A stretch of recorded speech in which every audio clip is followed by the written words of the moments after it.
Hey everyone, I'm Dan. I'm here with Fanatik Bike Co. and I brought you here today to do a review on Bell's brand new Super DH helmet. Now, Bell introduced this helmet back in August of 2017. They sent Bryn Atkinson up to the Whistler Bike Park to shred some laps on his Norco range, which is sort of what this helmet is geared towards. People who are doing a mix of riding aggressive single track, taking their bike out to the downhill park, doing park laps, downhill races, whatever it may be. What really interested me about this helmet is that it seems to take safety to a level that I haven't really seen before in a lot of other helmets on the market. Now, I'll get into what exactly they did here in just a second, but first I wanted to talk about why it's now the DH helmet. Well, the old Bell Super 3R that I have here was one of the first helmets out there with a detachable chin bar. It was pretty revolutionary for its time. Some people loved it, some people weren't that into it. It had some hot spots on the inside that didn't gel with some people's heads. I had one and I liked it quite a bit. But with the Super DH, this helmet with the chin bar attached anyways, actually complies with ASTM's downhill safety certifications. So this is a whole new level of safety that you previously have only been able to get from full-fledged, full-face helmets. Now, you can remove the chin bar. They call it their wraparound protection, and it'll function as just a normal trail helmet. My medium weighs in at 482 grams, and like I said before, the reason that this helmet really interested me is because it uses a whole new generation of MIPS technology. Now, the previous generation of MIPS uses this yellow slip plane that you can see here, which is just a plastic layer that's suspended on these little yellow rubber bands that for glancing blows where your head is landing kind of sideways allows the helmet to rotate on the outside of your head. Now that's all well and good. That actually has been shown to increase the safety during certain types of impacts. But what they've done with MIPS Spherical, as they're calling this new generation, is they've gotten rid of that plastic slip layer and they've replaced it with a whole secondary layer of foam. Now this is actually EPP, or expanded polypropylene foam, as opposed to the outer EPS, or expanded polystyrene foam layer.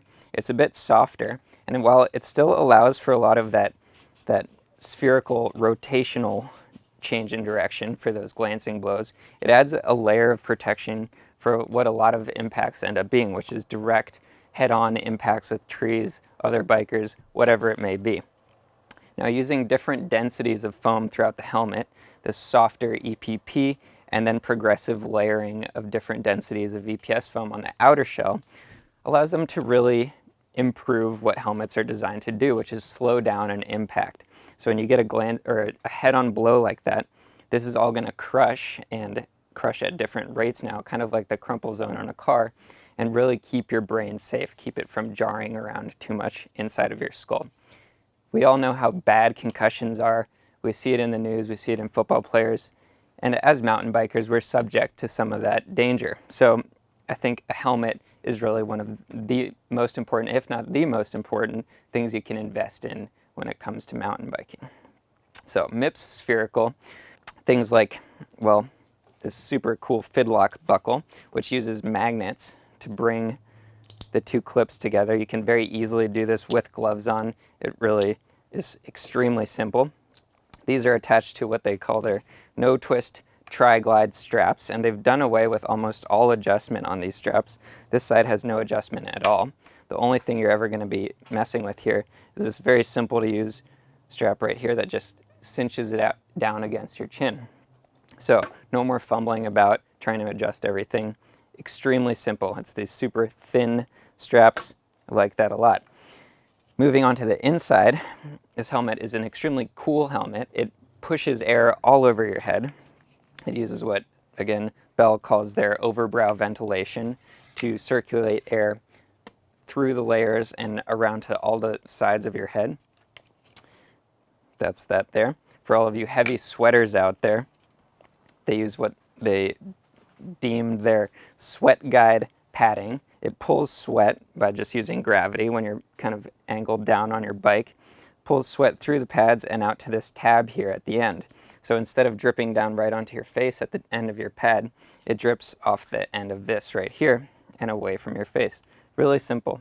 These things are made from the Ecstatic and XT2 padding material. That's just an antimicrobial material. It's super light, it dries really quickly, and it's going to ward off some of that musty smell that helmets inevitably get after a bunch of riding. I've been riding this helmet for the last 2 months, have yet had to clean the pads. It's a breeze.